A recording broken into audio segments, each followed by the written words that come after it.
Hi అండి. మనకి శత్రువులు ఎక్కువైతున్నారు అంటే మనం ఏదో తప్పు చేస్తున్నట్టు కాదు, గుర్తుపెట్టుకోండి.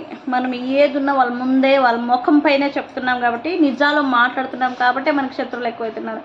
అందరిలాగా కొంతమంది చేస్తూ ఉంటారు కదా, వాళ్ళ ముందు నటిస్తూ వాళ్ళని మెప్పొందిస్తూ లేకపోతే వాళ్ళని పొగుడుతూ వేరే వాళ్ళ గురించి వీళ్ళ ముందు మనం చెడ్డగా మాట్లాడితే అప్పుడు మనం అందరికీ నచ్చుతాం.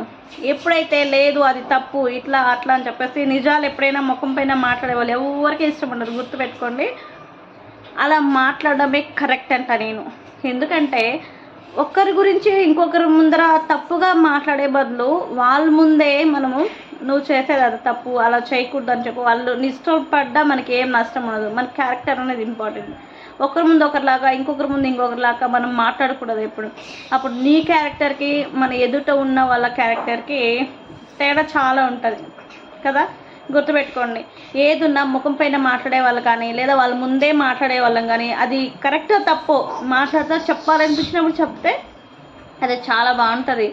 అట్లా కాకుండా వాళ్ళ ముందు ఒకలాగా వాళ్ళ వెనక ఒకలాగా లేకపోతే మనం వెళ్ళిపోయిన తర్వాత మన గురించి చెడ్డగా మాట్లాడే వాళ్ళు ఎంతమంది ఉంటారు చూడండి. లేదా మన గురించి వేరే వాళ్ళకి తప్పుగా చెప్పడం, ఇలాంటి వాళ్ళు చాలామందికి నచ్చుతారు.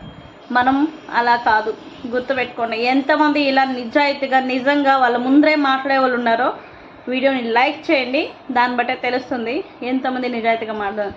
కొంతమంది ఉంటారు దేవుడా మన ముందు మనకి నచ్చినట్టు మనతో ఇంకొకటి నచ్చినట్టు ఇంకొకరితో అలా మీరు చెప్పేట్టుంటే అసలు మీ క్యారెక్టర్ ఏంటో మీరే గుర్తించుకోండి.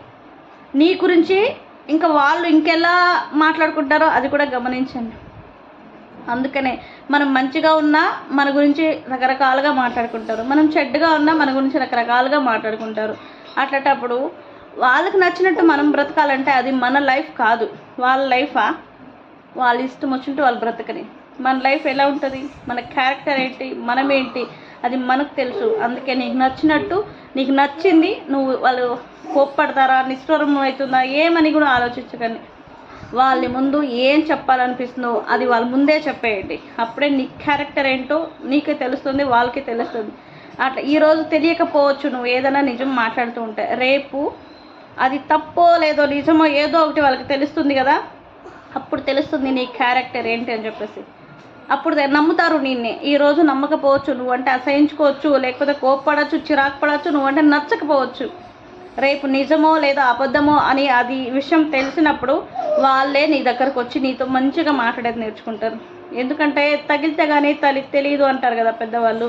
ఒకసారి తగిలి కింద పడి పైకి లేసి ఆ దెబ్బలు తగిలి అనుభవించిన వాళ్ళైతే చాలా బాగా గుర్తుపెట్టుకుంటారు ఏది నిజము ఏది అబద్ధము. అప్పుడు నిజానికే విలువ ఉంటుంది. Thank you. నేను మీకు నచ్చిందని అనుకుంటున్నా. మీకు నచ్చిన వీడియోని లైక్ చేసి సపోర్ట్ చేయండి.